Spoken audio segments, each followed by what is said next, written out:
हिंदू संस्कृति और रामायण। हिंदू संस्कृति के स्वरूप को बतलाने के लिए रामायण एक महान आदर्श ग्रंथ है।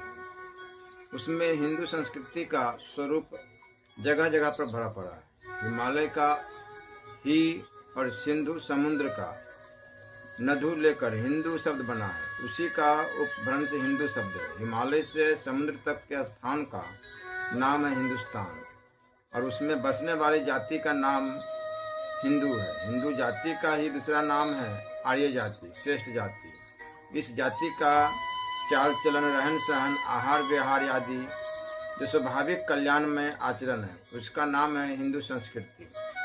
आर्य पुरुषों की उक्त संस्कृति को सदाचार कहा जाता है। उनका चाल चलन, आहार विहार, खान पान आदि प्रत्येक आचरण श्रुति स्मृति विहित होने से आत्मा का कल्याण करने वाला है। इस लोक और परलोक में कल्याण करने वाला होने के कारण इस सदाचार को ही हिंदू धर्म कहते हैं।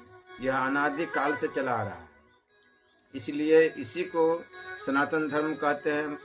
मनु जी का वचन है कि वेद स्मृति, सत्पुरुषों का आचरण तथा अपने आत्मा का प्रिय हित करने वाला कार्य, इस तरह 4 प्रकार का यह धर्म साक्षात लक्षण कहा गया है।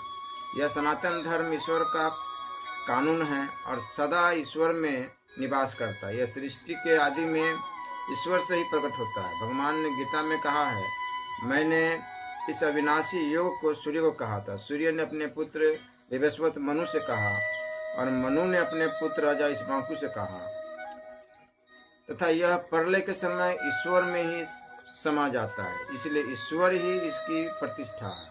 भगवान ने स्वयं कहा है, क्योंकि उस अविनाशी परब्रह्म का और अमृत का तथा अन्य नित्य धर्म का और अखंड एक रस आनंद का आश्रय मैं ही हूँ। अतः इस शाश्वत धर्म को ईश्वर का स्वरूप ही कहा जाता है।